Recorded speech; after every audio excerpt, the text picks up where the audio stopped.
Listening to the Critical Hour on Radio Sputnik. I'm Wilmer Leon, joined here by my co-host, Garland Nixon. Thank you, Wilmer. Counterinformation has a piece entitled How Yemen Changed Everything. It's by Pepe Escobar. In a single move, Yemen's Ansar Allah has checkmated the West and its rules-based order. For insight into this, we turn to our next guest. He holds the John J. and Rebecca Boers Chair of History and African American Studies at the University of Houston. He's one of the most prolific writers of our time, and his latest books are entitled I Dare Say, a Gerald Horne Reader, and Acknowledging Radical Histories. Dr. Gerald Horne, as always, welcome back. Thank you for inviting me. So Pepe Escobar continues, whether invented in northern India, eastern China, or Central Asia, from Persia to Turkestan, chess is an Asian game. In chess, there always comes a time when a simple pawn is able to upset the whole chessboard, usually via a move in the back rank whose effect simply cannot be calculated. Yes, a pawn can impose a seismic checkmate. That's where we are geopolitically right now. And I would submit to you, Dr. Horne, that while Ansar Allah and Hezbollah and Hamas are playing three-dimensional chess, Tony Blinken and Biden are struggling to play checkers. Your thoughts, Dr. Gerald Horne? Well, I think what Mr. Escobar is referring to is the fact that with the Ansar Allah basically blockading, in a sense, any ships headed towards Israel or Israeli flagged vessels, that has caused the United States to send a major vessel to that region, the Dwight Eisenhower. And in turn, the Iranians have sought to checkmate that particular initiative by sending a vessel to that part of the world as well. Mr. Gallant, the top Israeli military spokesperson, had announced a few days ago that Israel was fighting a seven-front war, referring to Gaza, the West Bank, Lebanon, Syria, Iraq, Iran, and, of course, Yemen. And of those seven fronts, as of now, it appears that the most problematic might be Yemen, because what that does in terms of stymieing trade with Israel, it further strangles the already suffocating Israeli economy, which has been reeling because of having to take military reservists away from their jobs and stocking grocery shelves and sitting in cubicles and sending them onto the front lines of warfare. Not to mention the fact that southern Israel has been virtually abandoned because it's adjacent to Gaza, and northern Israel is in a similar, rather problematic condition and might get worse in light of the assassination, apparently at the hands of the Israelis, of a top Hamas official headquartered in Beirut. That particular front could escalate even more severely.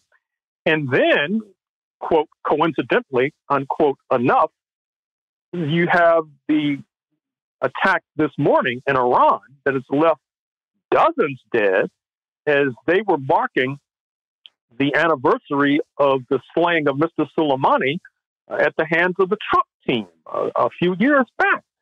And so this might indicate that the Israeli authorities would like to expand this conflict, because that would be a surefire way to get the United States to enter to this conflict in a more dramatic way than they have done thus far. That is to say, by attacking Hamas in Beirut and attacking the Iranians on their own soil, they are trying to ignite a counter move, speaking of chess, by the Iranians and by Hamas.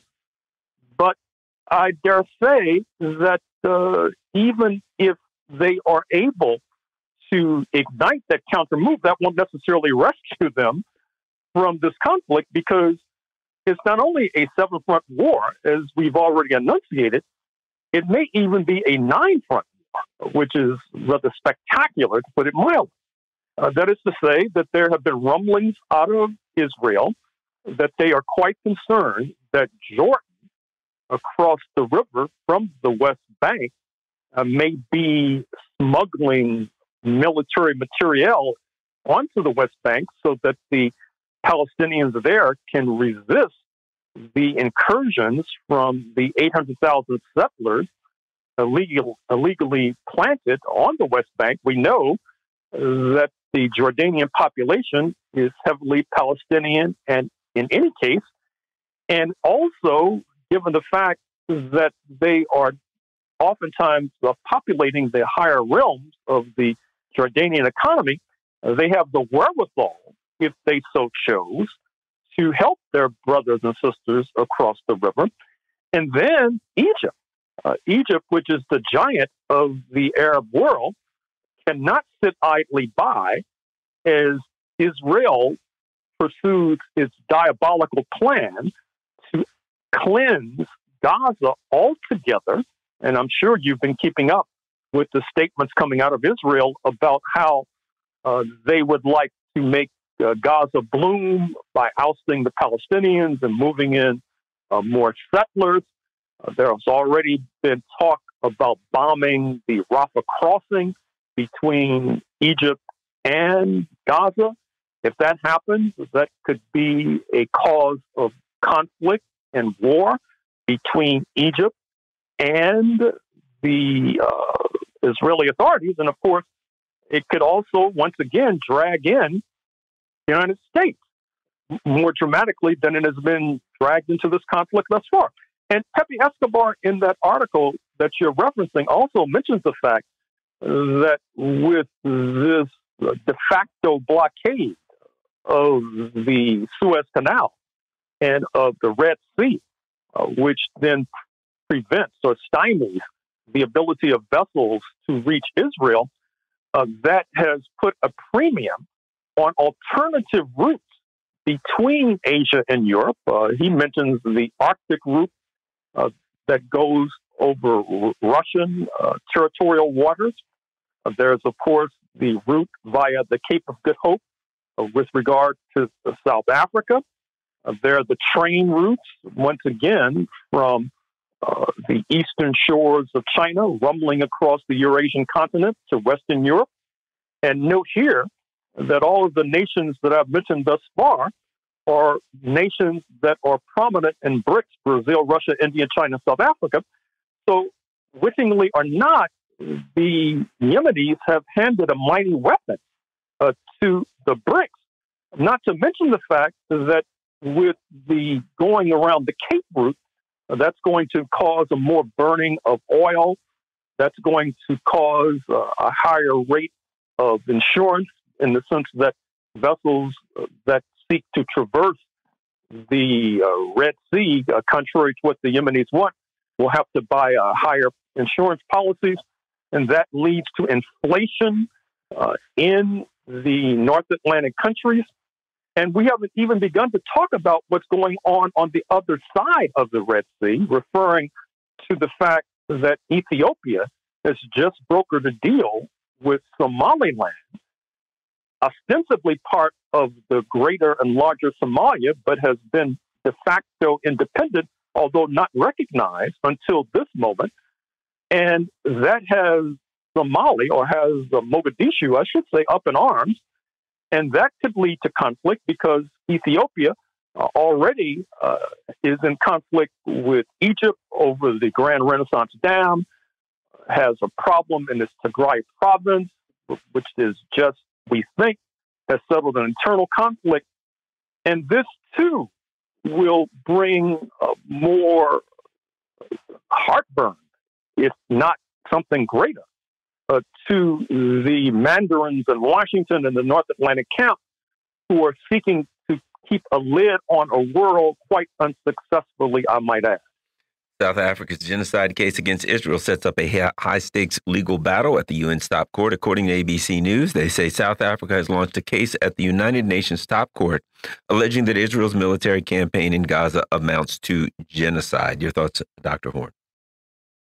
Well, certainly for those who, for good reason, have been critical of post-1994 South Africa, post-apartheid South Africa, I think that this may cause them to give a second look to this country. After all, it's a prominent member of BRICS that pulled off a BRICS summit just a few months ago that led to multiple invitations to other countries, including such powerhouses as Saudi Arabia and, of course, UAE and Iran. And I think also the fact that South Africa is pursuing this case of genocide in the World Court, in the International Court of Justice, it also points up the frailties and debilities of the International Criminal Court in The Hague, which, as we know, has focused preeminently and prominently on leaders from Africa. And I think that this pursuance of a court case against Israel on the question of genocide should also cause us to reflect back on one of the earlier cases of genocide. Recall that the Genocide Convention basically comes into being circa 1949, circa 1950. You have the late, great Paul Robeson and his comrades in the Civil Rights Congress in the United States of America filing a petition with regard to genocide against Black people that leads to a crackdown on Robeson, the snatching of his passport, the attempt to isolate and marginalize himself and his comrades. But in light of what's happening to Black people, not only in the United States, with regard to magnitudinous genocidal proportions leveled against us, speaking of mortality rates that are higher than a good deal of Africa in terms of the death penalty, in terms of police slayings, it may be time to revive and resuscitate a genocide petition against the United States of America. And in fact, we may want to broaden our lens because we can make a credible argument that the United States itself has been based heavily upon anti-Blackness going back to 1776, going back to the reality that we are all familiar with, that the Black population by several orders of magnitude decided not to stand with George Washington and Thomas Jefferson in revolting against British rule and setting up the United States, which led to a tidal wave of anti-Blackness that has continued into the 20th and 21st century. Recall that it was the United States that was a prime backer of apartheid South Africa. It was the United States that turned its eye and its vision away when U.S. mercenaries were dispatched to Rhodesia, now Zimbabwe, to try to prop up that racist regime. That U.S. officials looked the other way when anti-communist, bloodthirsty terrorist guerrillas flooded into Mozambique.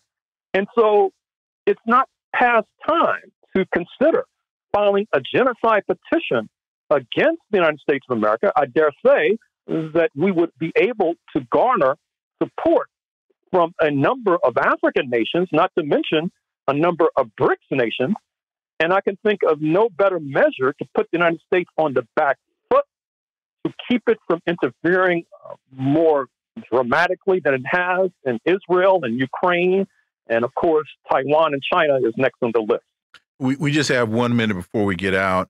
Speak to the irony of this as it relates to South Africa bringing the charges against Israel, since we know that for so many years, Israel was one of the staunchest supporters of apartheid in South Africa. And this just brings to mind the quote from Dr. King that the arc of the moral universe is long, but it bends towards justice. Well, we know about the nuclear cooperation. Israel was more than willing to cooperate with the apartheid authorities with regard to supplying them with nuclear weapons, although I'm not sure how the apartheid authorities could have used those nuclear weapons without committing suicide themselves, but we cannot even put that past them.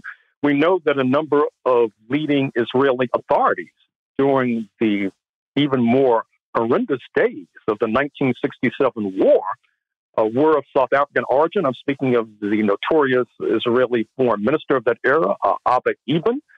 And of course, South Africa, even to this very day, has one of the most substantial Jewish populations and pro-Zionist populations outside of Israel, outside the United States, outside of France. And so it took some moxie on the part of Pretoria and on the part of President Ramaphosa to authorize this lawsuit, because it will win him no friends in Washington, and in fact will probably escalate attempts to destabilize his government. Dr. Gerald Horne, as always, thank you so much for your time. Greatly, greatly appreciate that analysis, and we look forward to having you back. Thank you.